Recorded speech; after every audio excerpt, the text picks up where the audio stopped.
If you felt that drop in your chest this week, you're not imagining it. Across markets, the scoreboard flashed a number so big it didn't feel real. 6 trillion, gone. Not slowly, not politely, vaporized. And here's the uncomfortable question. Was that a crash? Or was it a setup? Because there's a contrarian theory spreading fast in early 2026, the final trap. The idea that this panic is the last best chance for the system to pull people back into the dollar one more time before the rules change. Today I'm going to do 3 things. Give the best non-conspiracy, institutional explanation too, and end with a practical checklist so you're not making decisions from fear. Quick note, this is education, not financial advice. Manage risk. Do your own homework. What 6 trillion vaporized really means. First, the number. 6 trillion is not one official ticker. It's a headline estimate, depending on how you count, of market value wiped out across crowded trades. Think speculative corners, high-growth tech, certain AI narratives, frothy leverage, and parts of crypto. When everybody is on the same side of the boat, it doesn't take much to tip it, and when it tips, it feels like reality broke. Now, the final trap theory doesn't start with magic. It starts with psychology. The final trap in 4 steps. Step 1, the purge. A violent sell-off creates maximum pain and maximum confusion. People don't reallocate in a purge. They liquidate. They sell what they can, not what they want. They stop thinking in years and start thinking in hours. Step 2, the safety play. In the middle of chaos, something has to look stable. Historically, the US dollar becomes that lifeboat, not because it's perfect, because it's liquid, because it's where debts are settled, because when leverage unwinds, it demands dollars. So the dollar firms up. The headlines say, flight to safety, and the average person feels, okay, maybe the dollar is still the only place to hide. Step 3, the trap.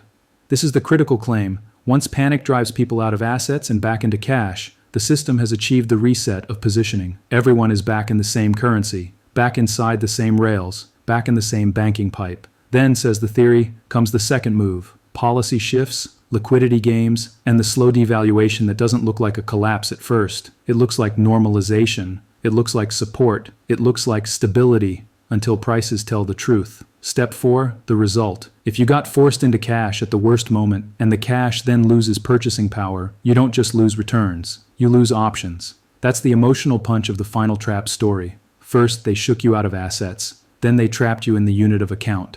Why the dollar wins during a crash. Here's the mechanical reason the dollar often rises when everything else is falling. A huge amount of global borrowing, trade invoicing, and derivatives margin is denominated in USD. When prices drop, lenders tighten, margin calls hit, and risk desks yell the same word, collateral. Funds sell what they can to raise cash, and the easiest cash to raise is usually dollars. That's a dollar squeeze. It can make the dollar look safe, even while the underlying system feels unstable. Think of it like a crowded theater. Smoke appears. People don't run toward the best seat, they run to the exits. In markets, the exit sign often reads USD.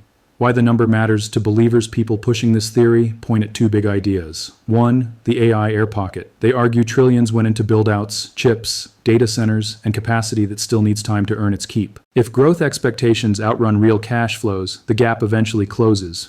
Violently. 2, the liquidity buffer story. They point to shrinking backstops and facilities and say, when buffers drain, hidden holes show up. And if stress hits while buffers are thin, the unwind accelerates. You don't have to accept the trap conclusion to recognize the mechanics. Crowded positioning, plus leverage, plus liquidity, stress, wants sudden air pockets. Last chance, logic. Why do believers call it the last chance? Because they argue 2 doors are slowly moving. Door 1, credibility. The world is experimenting with more payment routes, more bilateral settlement, more alternatives.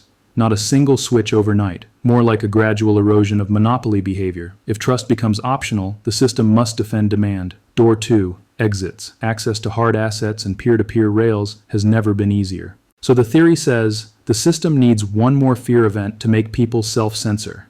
To make them say, never mind, I'll just sit in cash. I'll stay inside the familiar system. That's the sucking sound claim. Panic pulls capital back into dollars one last time. A trap can happen without a secret meeting. Even if you reject the idea of coordination, a trap-like outcome can still happen. Markets are reflexive, price moves change behavior, and behavior changes outcomes.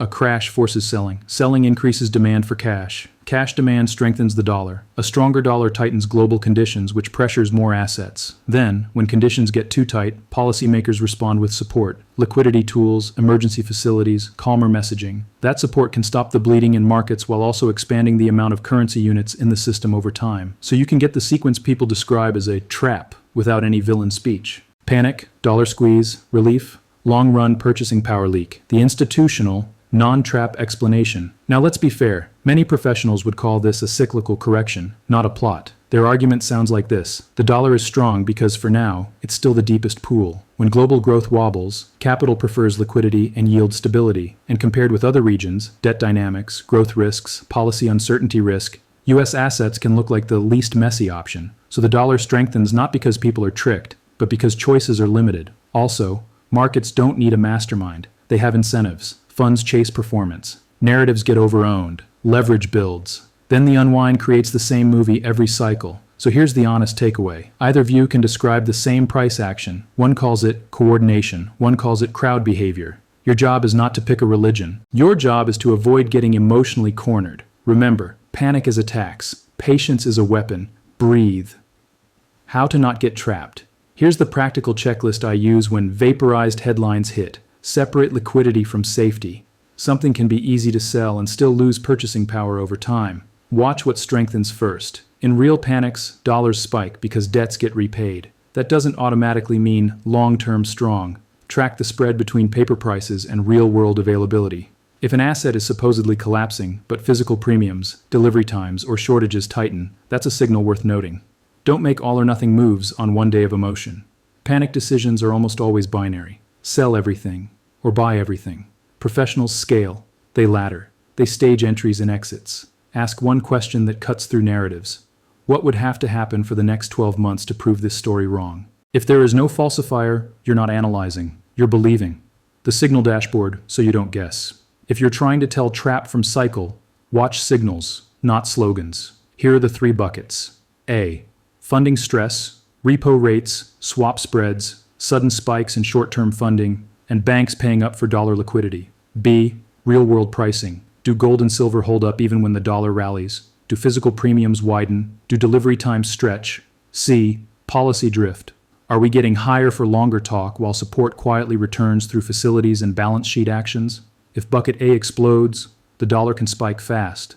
If bucket B stays tight during that spike, it hints the move is liquidity, not a real easing of scarcity. And if bucket C flips from tough talk to stealth support, that's when the long-term devaluation narrative gains oxygen. The 24-hour plan, boring, but it works. Here's what I'd do before the next headline hits. 1. Write down your rules while calm, how much cash buffer you need, what leverage you refuse to use, and what you will never sell in a panic. 2. Diversify your liquidity. Not just one bank, not just one app, not just one rail. 3. Schedule decisions. If you must act, do it in tranches over days, not minutes. 4. Measure life costs. The real risk is not a red candle. It's being forced to liquidate because expenses surprise you. This is how you beat the final trap story. Whether it's real or just a metaphor, you stop being the person who reacts on cue. So was the $6 trillion wipeout an accident or a trap?